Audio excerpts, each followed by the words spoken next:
Top of the third inning, and the Ducks, heart of their order, comes on up. Smith, Hurd, and Thompson. I know it's early, Max, but this feels like a very crucial trip to the heart for the Ducks. No, absolutely it is, and especially with the fact that Thomas Burns now has a lead and is coming off of a second inning in which he almost lost all of his momentum and then just basically got all of it back with a good morning, good afternoon, and good night to end that second inning with back-to-back-to-back Ks. I mean, now having 5 through 2 innings, certainly one of the best 2-inning performances we've seen, even with the amount of base runners that Burns has allowed so far tonight. Smith struck out via backwards K in the first. And he sends a deep fly ball to center field. Jackson back onto the track, and he makes the catch. That ball had some late life and tail to it, but it was no problem for the star-studded Sun Devil center fielder. No problems there on the part of Jackson, as he's a little bit sweating himself because he was just like, man, if the Flynn's blowing out to center field, that ball is probably gone. And obviously the American and Arizona State flag at straightaway center field are blowing hard towards right, which probably had led to that ball basically just dying right on the warning track. Fastball strike one to Jeffrey Hurd. He walked his last trip up. And that's the thing now as we get into the nighttime here with the desert, is that obviously these balls are going to have a much more different flight path than they probably would in a lot of other ballparks throughout the country. Absolutely, and especially with the fact the 40-minute delay is now darkness of the Arizona sky is going to be playing much more of a factor earlier on in the ball game than probably both of these teams expected it to. Going to be very interesting to see if, especially if the outfields defensively are necessarily going to have those battles now throughout the night, considering they're not having it from maybe the 4th or 5th inning on, they're instead from the 2nd inning on. 1-2. Try to climb the ladder, a little bit unsuccessful there. 91, but Hurd saw it the entire way. Shift is on for the Sun Devil defense as Burns comes home. Backdoor breaking ball, couldn't get it. And it's full. And really the line so far for Burns, Cavan, has kind of really been a summation of what ASU baseball, at least from the pitching side of things, at least from the starter standpoint, has kind of been. You have 2 1/3 innings, you got 4 walks, a little scary.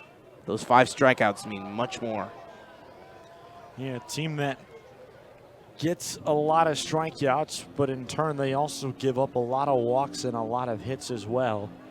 When you look at the staff as a whole, second in the conference in strikeouts as Hurd fights another good pitch off and sends it into the stands.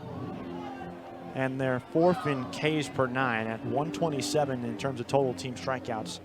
10.7 in terms of Ks per 9 as a staff. But you look at some of the other major categories, most walks of any staff in the league, most hits of any staff in the league. As Hurd, once again, stays alive and sends it to the concourse over to our left. It's the give and take that many people say comes with being a staff that relies on the strikeout, but you have to think at some point, if you're getting that many strikeouts, you're probably not walking as many batters, or is that not the case? No, absolutely, and in many ways those walks don't lead to hits, which in those hits don't lead to runs. And right there, a good long quality at bat for Hurd. We'll wind up with him headed back to the dugout with a strikeout and 2 quick outs here in the 3rd inning for Thomas Burns.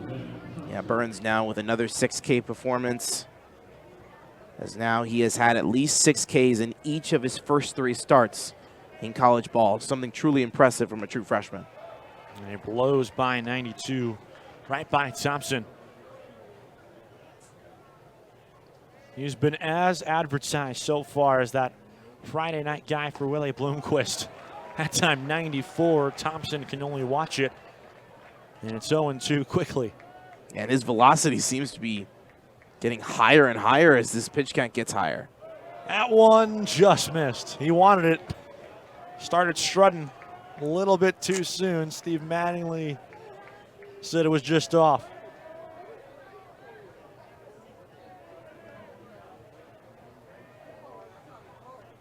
1-2.